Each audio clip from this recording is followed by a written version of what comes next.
G'day, this is Jim from Living Life Now. Today I'm talking about the cruise destination of the Canary Islands.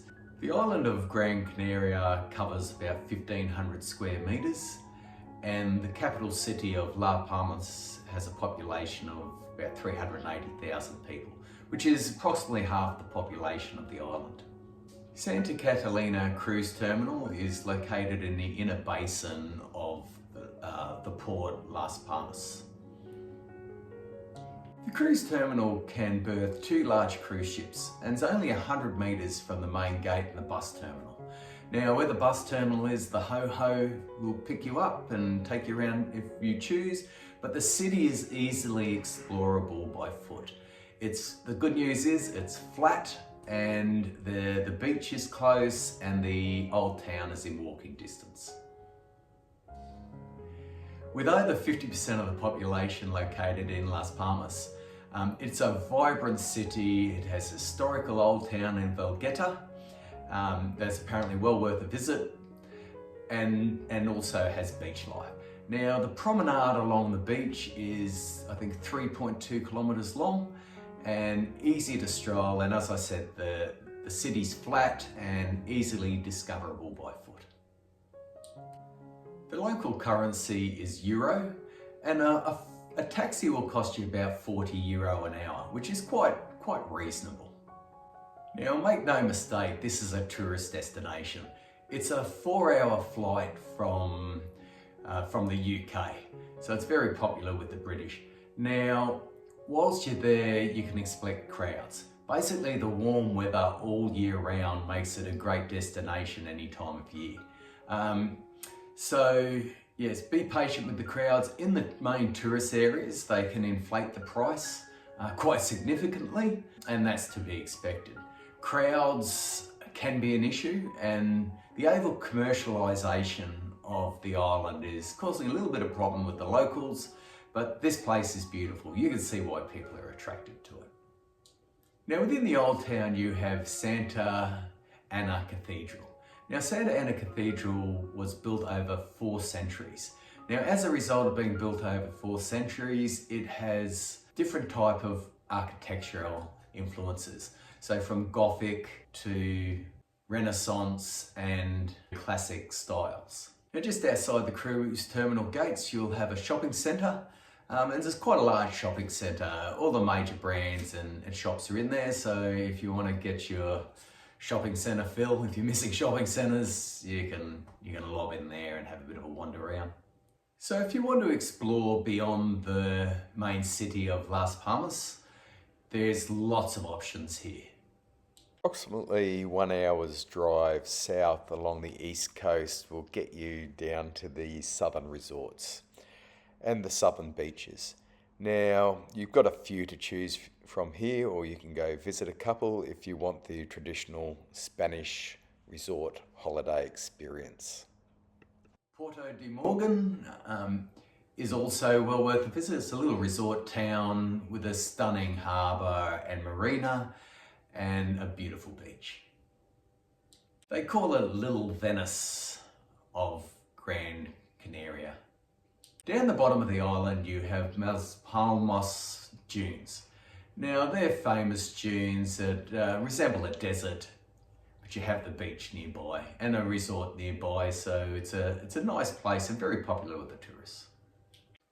Rocco Nublo is an iconic rock formation, more in the centre of the island.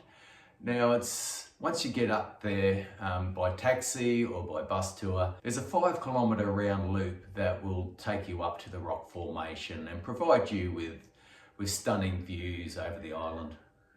And during the track you've got views over the island that are well worth the walk. Pico Nel das Neves is the highest point on the island. And apparently the drive up there is very beautiful. You pass through some kind of iconic Spanish towns and it's quite picturesque to get a really authentic view of the island. Now a lot of the princess tours had visits to the Jardin Botanico, botanical gardens there. I had a look at it, it didn't float my boat. But if you like your nature and you love your plants, you're going to get a different variety of plants than you'll see in Australia. So it might be well worth a visit for you. The villages of Erugas and Figus is only about a 20 to 25 minute taxi drive from the port. Erugas is famous for the rum distillery and cathedral, and Figus for its distilled water and street waterfall. These villages will give you a more authentic view of an island village, and a really good option that doesn't involve travelling an hour plus into the southern resorts or the centre of the island. Also within a 30-minute taxi ride of the port is an ancient grain storage complex often referred to as the Monastery of Valeron. It's ingeniously carved into the volcanic landscape by the pre-Hispanic inhabitants of the island over 800 years ago. The site consists of more than 300 cavities spread across multiple levels, resembling a giant honeycomb. These cavities were used to store grain and foodstuff, leveraging the strategic location near the vertical cliffs to protect themselves from thieves and the elements. Very interesting archaeological site. For the Princess World Cruise 2025, the Crown Princess is due to arrive in port on the 9th of July at 7 a.m. and depart at 4 p.m. Now, sunrise that day is at 7:12 and sunset is at 9:01. The weather's expected to be pretty spot on. That time of year it ranges from a minimum temp of 21 to a maximum of 27. Now, the Crown Princess is the only ship in port that day, and we'll be in for a good day. So Linda and I just kind of plan to get off the ship and have a walk around.